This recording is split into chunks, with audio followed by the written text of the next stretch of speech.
The Sacramental Dilation of Richard Hooker by John Milbank.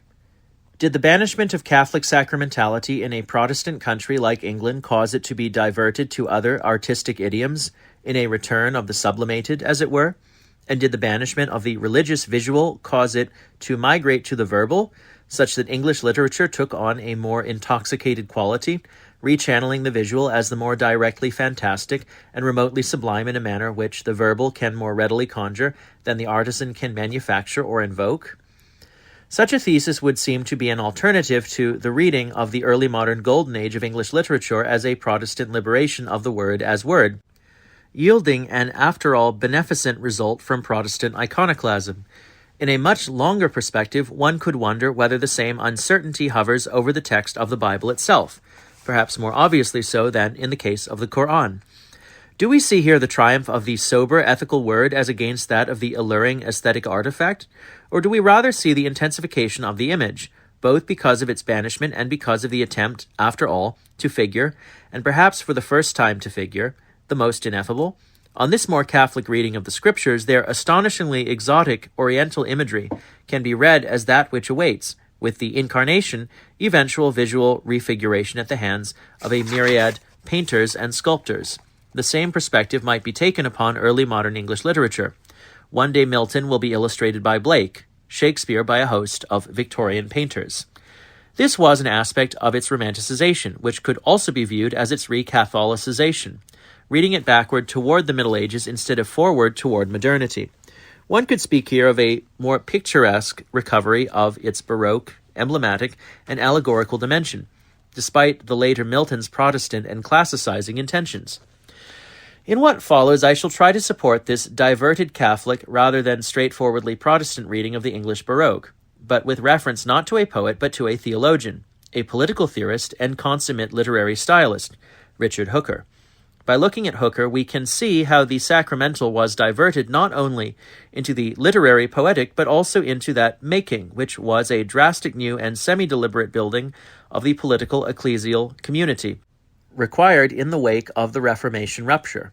In Hooker's case, if the Catholic and sacramental is naturalized and laicized, then this is only in the sense that he pursues throughout a highly integral vision of the natural and the supernatural, the clerical and the lay, the ecclesial and the political. At the same time, the sacramental, I shall argue, is in Hooker poeticized in the precise sense that he has a strong post-Renaissance awareness that the legal, political, and religious is a work of human art. But once more, this does not, for him, betoken secularization, but rather a sense of the synergic convergence of human work with continuing divine inspiration.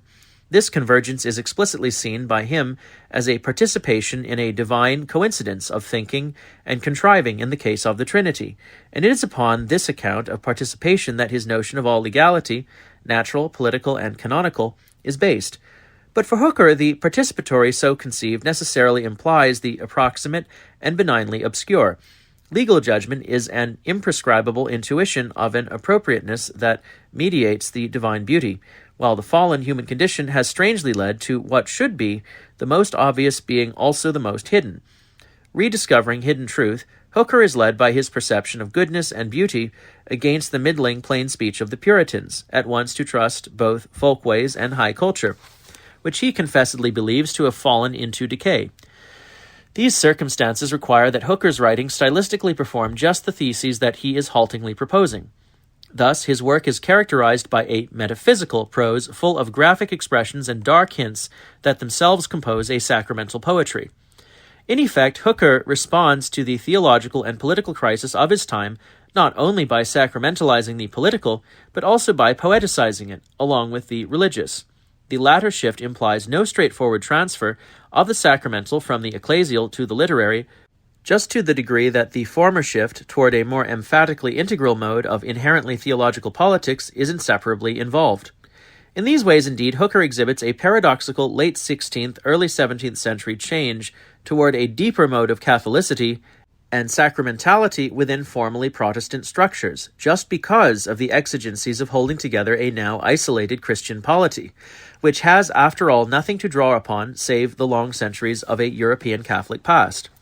In the final section of this essay, I shall seek to show how this political sacramentalization in Hooker concurs with an Anglican literary sacramentalization, which equally tends toward a deepened and broadened Catholic style of theology. Hooker's political theology. In his Laws of Ecclesiastical Polity, Richard Hooker insists that the king, like the medieval pope, is, in the last analysis, the source of all power, both civil and ecclesiastical. Otherwise, he says, situations of fatally divided loyalty, and so of consequent chronic disorder, could all too readily arise. The Christian Church, he claims, in full allegiance to ancient tradition, is itself a polity. Every political society includes some religion, or binding sacral practice, and a church exists for Hooker wherever a society politic embraces the true religion. For if the commonwealth be Christian, if the people which are of it do publicly embrace the true religion, that very thing doth make it the church. The original refusal of coercive power by this polity during the early centuries was but tactically necessary for the period when Christians lived under pagan jurisdiction. But after the conversion of Constantine, Christians entered into a fullness of polity that had been latent from the outset. Somewhat absent from this extreme integralism is an Augustinian sense of the continued duality of the two cities, and of the way in which an attempt to govern without and beyond coercion is a defining mark of specifically Christian polity. Instead of this duality between sacred and secular order, Hooker clearly subscribes to a specifically reformed divide between matters of salvation, for which the Bible tells us all we need to know concerning the imputation of grace, and matters of external church governance, which can vary according to prudential responses to the vagaries of time and place. Even bishops might, it seems, be dispensable in other socio-political circumstances. This verdict shows that Hooker still lagged behind the Presbyterians, as Froude and Newman later noted when it came to the question of iure divino. However, before one too readily assumes that this circumstance reveals a peculiarly Anglican conceptual slough, it must be recalled that in the Latin Middle Ages, before the decisive incursion of the Dionysian corpus, the role of the bishop had usually been defined in terms of juridical order, and of his primacy as the central local celebrant of the Mass. This outlook has sometimes been described as patristic Presbyterianism, since it concurred with the idea that the ordinary priest was the primary possessor of the sacerdos. Moreover, the juridical view was returned to and reinforced once the sense that the Eucharist makes the Church began to fade in the later medieval and early modern periods. Counter-Reformation thought then went so far as to regard external church order as basically something constituted both by natural reason and by the positive edicts of legitimately established ecclesiastical authority. It follows that Hooker's Anglican politicization of the Church was by no means an eccentricity in theological terms, even if, as the event has proved, it has outlasted other European modes of such politicization. Yet in four crucial ways, Hooker also moved beyond Anglican politicization, while by no means abandoning it. His movement beyond can be regarded as a re-Catholicizing movement to the extent that it was more faithful to patristic, Thomistic, and the best of Renaissance humanist tradition than much of contemporary Roman Catholic neo-scholasticism. It developed the inherently conservative thrust of the Book of Common Prayer, with its long-term echoes of Benedictine liturgy, and this development was then taken further by William Laud and Lancelot Andrewes, and later by the divines of the Restoration era. Hooker's legal poiesis. First of all, Hooker moved away from fully fledged Erastianism by qualifying the royal governorship in Parliament as also one within the convocation of the clergy. This tied in with his strongly anti-divine right absolutist constitutionalism, which in a very Thomistic and also very English manner held that the monarch is always subject to the law and must rule by the law, while church laws also originally derived from the entire body of Christians, lay as well as clerical. In a parallel fashion, the monarch must uphold and not impinge upon decisions in the sphere of church doctrine and discipline taken by convocation, even if he must finally endorse these and in an emergency of doubt must intervene to decide. In both secular and religious matters, authority derives from a combination of the crown's hierarchical and representative aspects, summed up as the king's rule in Parliament together with convocation. The Parliament of England, together with the convocation annexed thereunto, is that whereupon the very essence of all government within this kingdom doth depend. It is even the body of the whole realm. it consisteth of the king, and of all that within the land are subject unto him. For they all are there present either in person or by such as they voluntarily have derived their very personal right unto. The king's transmitted will, informed, of course, by good counsel, must normally prevail, but for the most fundamental decisions it is the will of the whole people which is superior. Hence, in a manner which recalls Nicholas of Cusa's platonically informed conciliarism, the superiority of one power within a particular hierarchic level, in this case that of a humanly constituted polity, is finally trumped by the hierarchical superiority of the entire level as such. In the case of Cusa, this ontologic was also specifically Eucharistic. Finally, the whole body of the Church is superior, with regard to the reception and ingestion of the body and blood of Christ, to the authority of the bishops and priests who sacramentally preside. Given, as we shall shortly see, the Christological sacramental basis for Hooker's theory of kingship, one can regard this Eucharistic rationale as implicit in his constitutional theory. But in any case, the theological basis for the democratic element in the laws is made explicit by Hooker. The general and perpetual voice of men is as the voice of God himself. For that which all men have at all times learned, nature herself must needs have taught, and God being the voice of nature, her voice is but his instrument. The unity of political theory with ecclesiology as regards the vox populi, vox dei, topos for Hooker is shown by the way he applies the same logic of hierarchical inversion to the convocation of bishops in Parliament as he does to king in Parliament. Here also the democratic exception is ultimately normative. The most natural and religious course in making of laws is that the matter of them be taken from the judgment of the wisest in those things which they are to concern. In matters of God, to set down a form of public prayer, a solemn confession of the articles of Christian faith, rites, and ceremonies meet for the exercise of religion, it were unnatural not to think the pastors and bishops of our souls a great deal more fit than men of secular trades and callings. Howbeit, when all which the wisdom of all sorts can do is done for devising of laws in the Church, it is the general consent of all that giveth them the form and vigor of laws, without which they could be unto us no more than the counsels of physicians to the sick.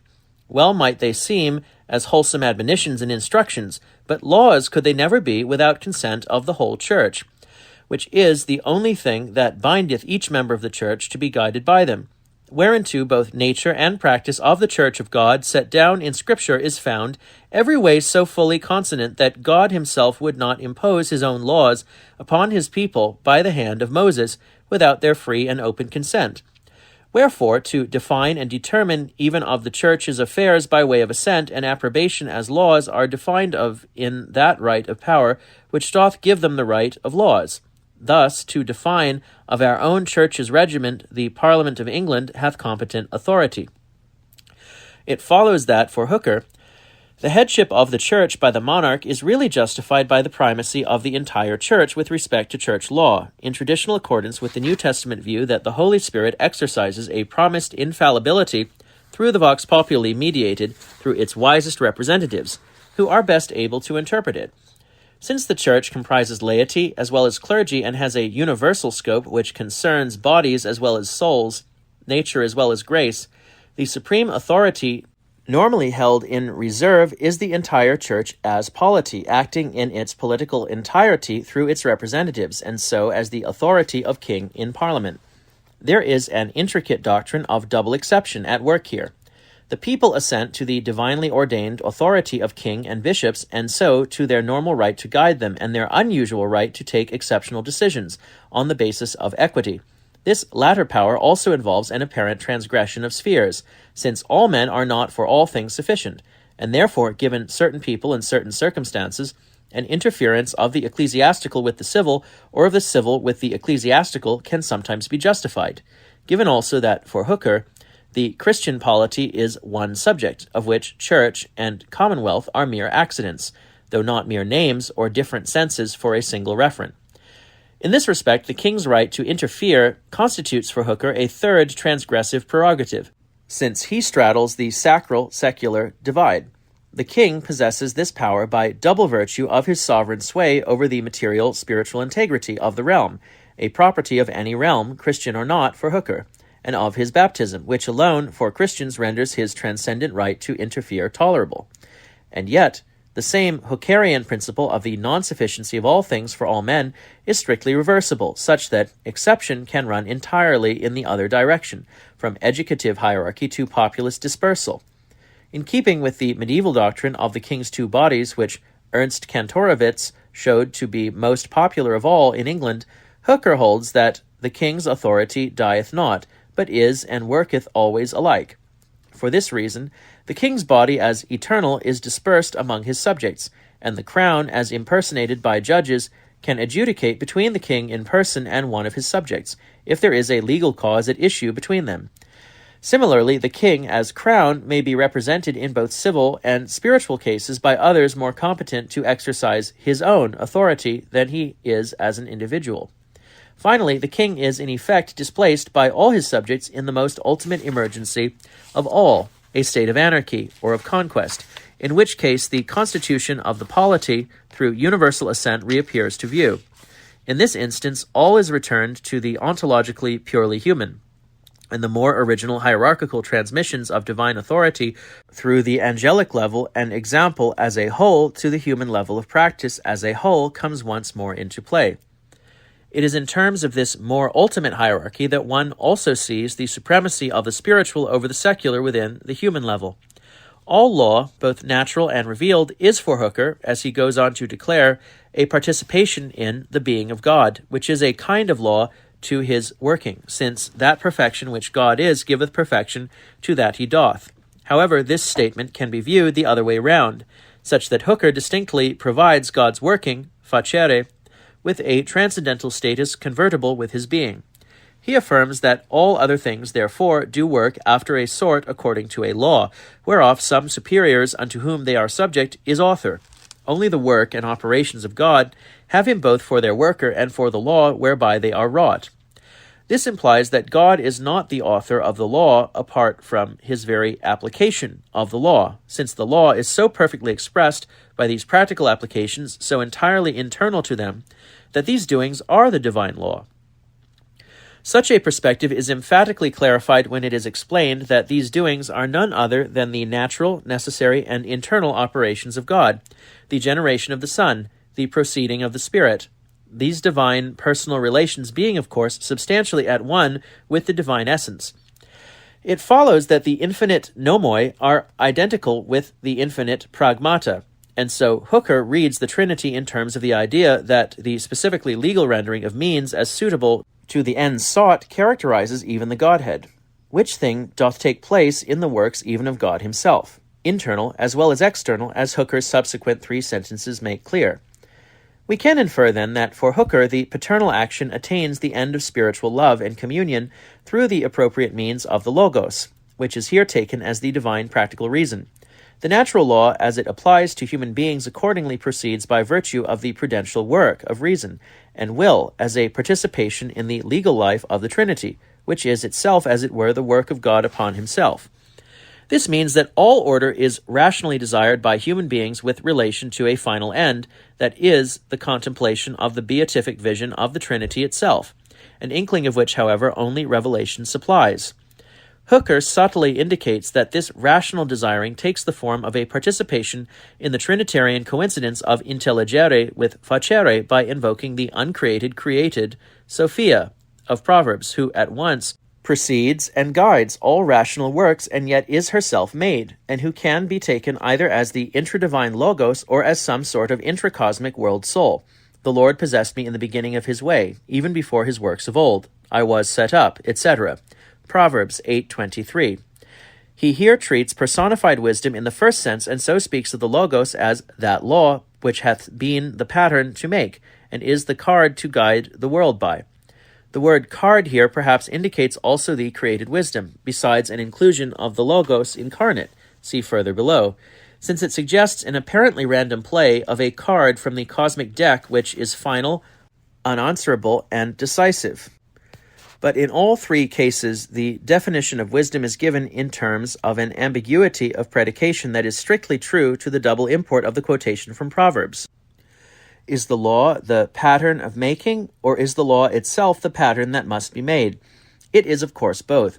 In this manner, Hooker sacralizes even the pragmatic or poetic aspect of human striving and renders it just as participative as the contemplative aspect.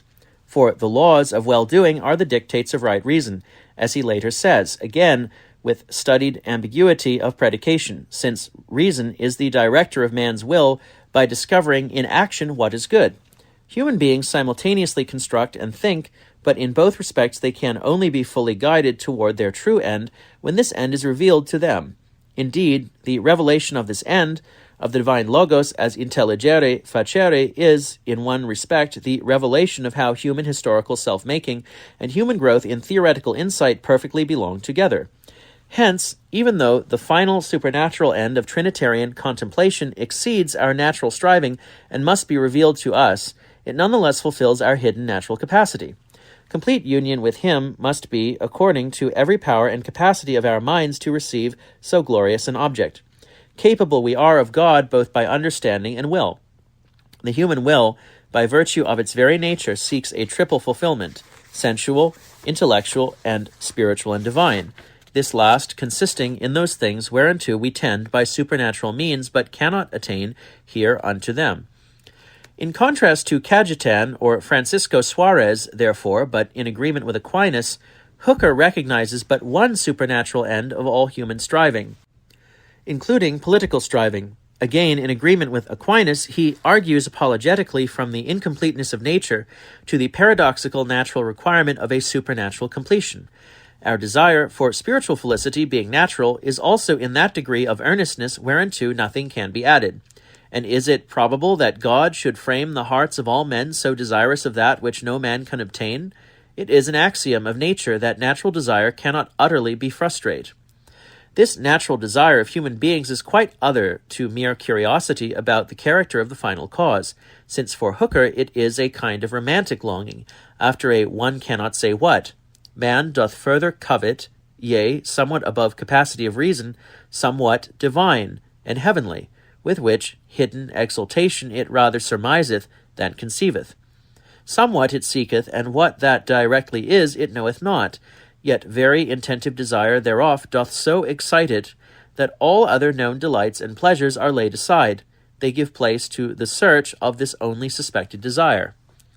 The ambiguity between the object sought and the mode of questing in the final phrase, the hint of desire, and so the invocation of the shadow also of a naturally unknown lassitude, reveals that for Hooker, the natural desire of the supernatural is a drive doubly real in its obscurity and elusiveness.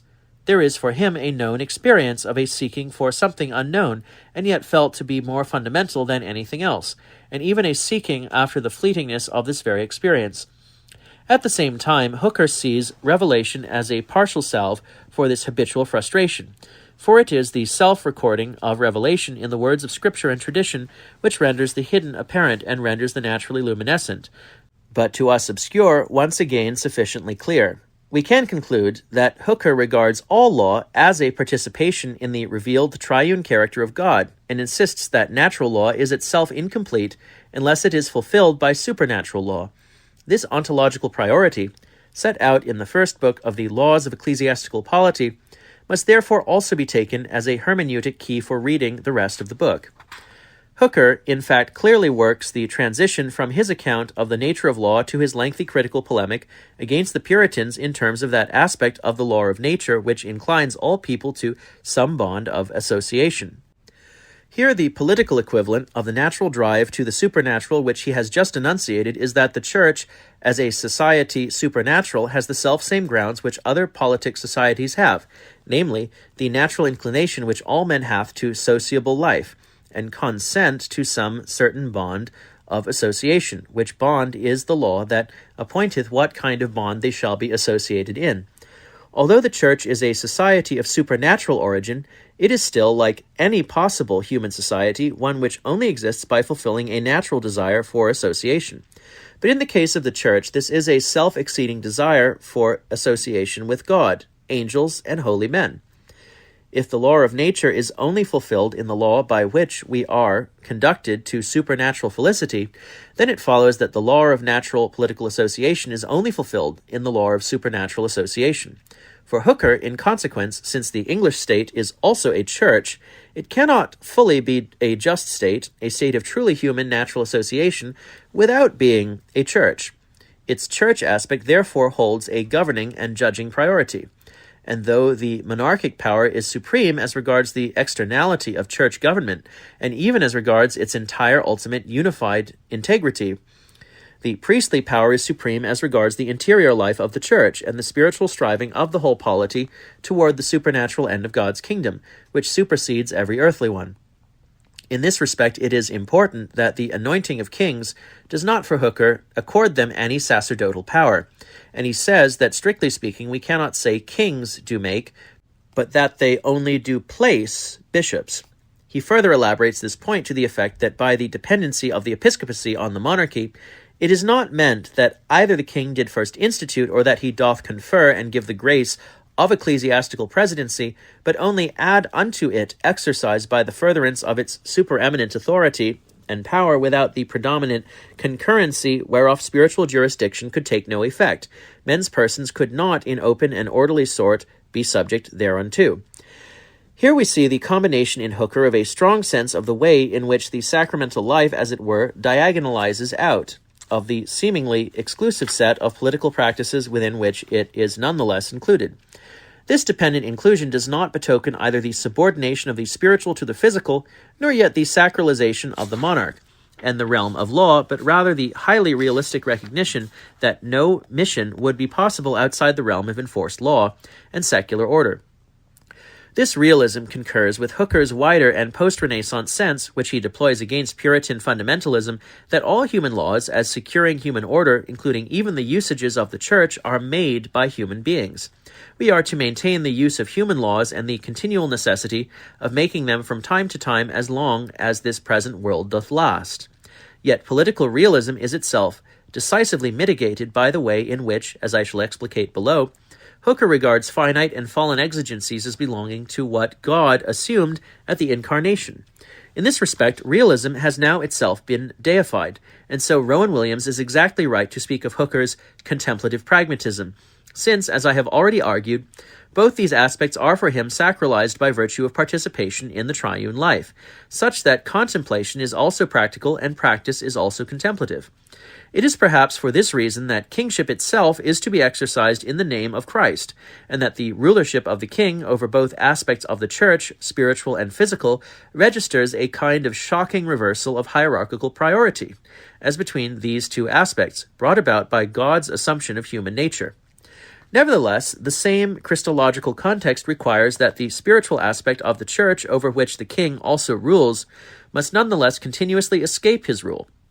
For it is Christ alone who is king over all, both the interior spiritual realm and the exterior realm, which is, as Hooker insists, itself ultimately spiritual in character and subject to Christ's and not simply God the Father's governance.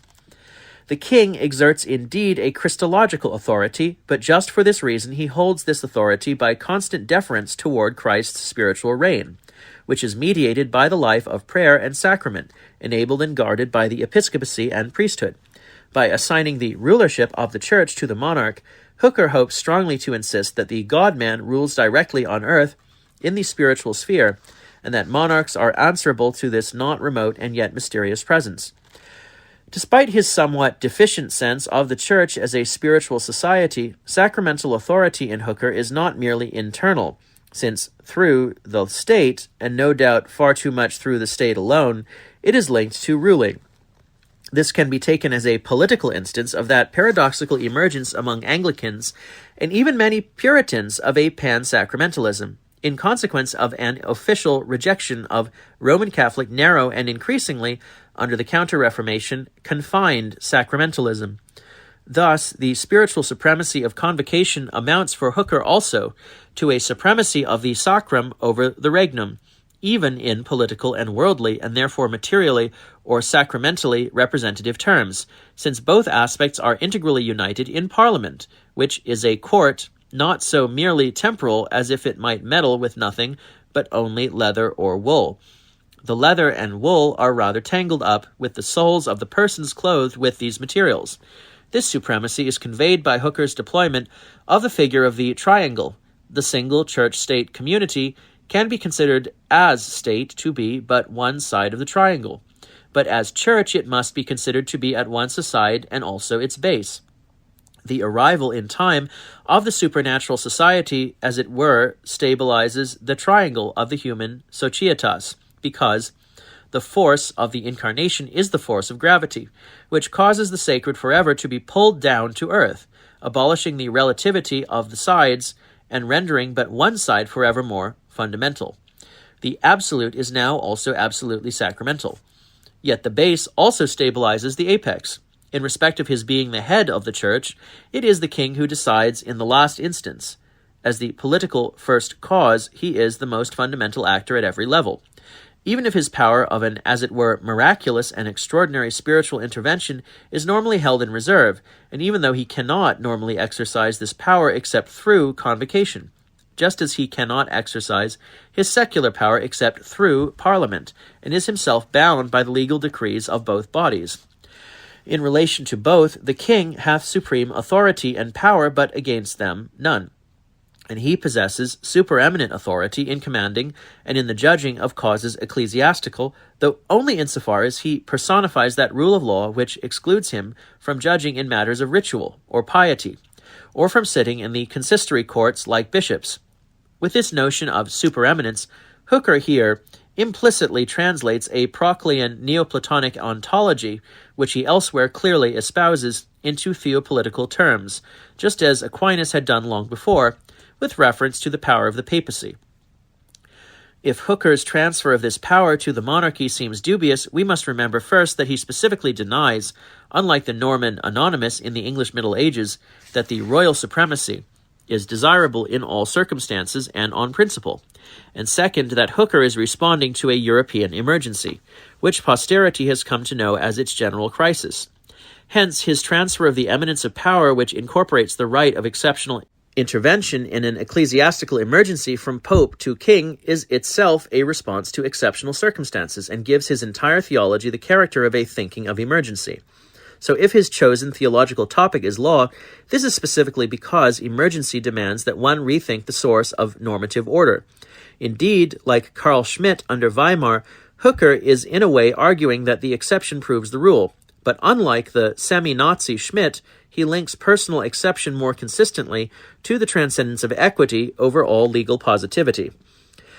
One might say that Hooker outthinks Schmitt in advance because he sees that, by a paradox, theological intellectualism more thinks the exception than does voluntarism, because whereas every arbitrary sovereign act taken in an emergency must later be negated in its mere particularity and thereby rendered after all but a usual instance of the category of arbitrary rupture in general, a peculiar yet equitable act that participates in the intellectual infinity of constant law, which we faintly intimate need not eventually be negated because it can later be non-identically repeated and come to be regarded as generally exemplary in its very specificity. In this way, the exceptional decision as such is eternally exalted and thereby rendered at one with law, which thereby can indeed coincide with exception.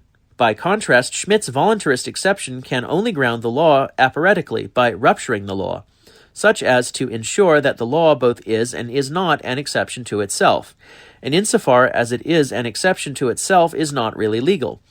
Hooker, and not Schmitt, therefore, attains to the legal exaltation of exceptionality. In this respect, it is crucial that Hooker differentiates the quasi-Christological presence of the king's own body as sovereign throughout the body of the realm from the more drastic ubiquity of Christ himself, who, as ontological first cause in both his divine and human nature through the communication of idioms or exchange of divine and human properties, moves more fundamentally than secondary causes at every level, just as the literal head does all motions of a human body by a hidden mental influence. Thus Christ, by the secret inward influence of his grace, giveth spiritual life and the strength of ghostly motions thereunto. The difference is that the pervasiveness of the king's sovereign individual power is from its source already superficial, whereas Christ's truly divine personhood is by nature able to move everything sacramentally from within, according to a causal interiority which transcends the character of any externally imposed law. It is this interior working which shapes the body of the Church, which for Hooker is the inner aspect of the realm of England, which alone confers on it any legitimacy. To this unpredictable and unfathomable eternal power, the monarchic power that has been raised up over the Church in the realm of England as to its externality and earthly integrity, in exceptional circumstances, albeit with eminent authority and exceptional authority to intervene, remains entirely answerable.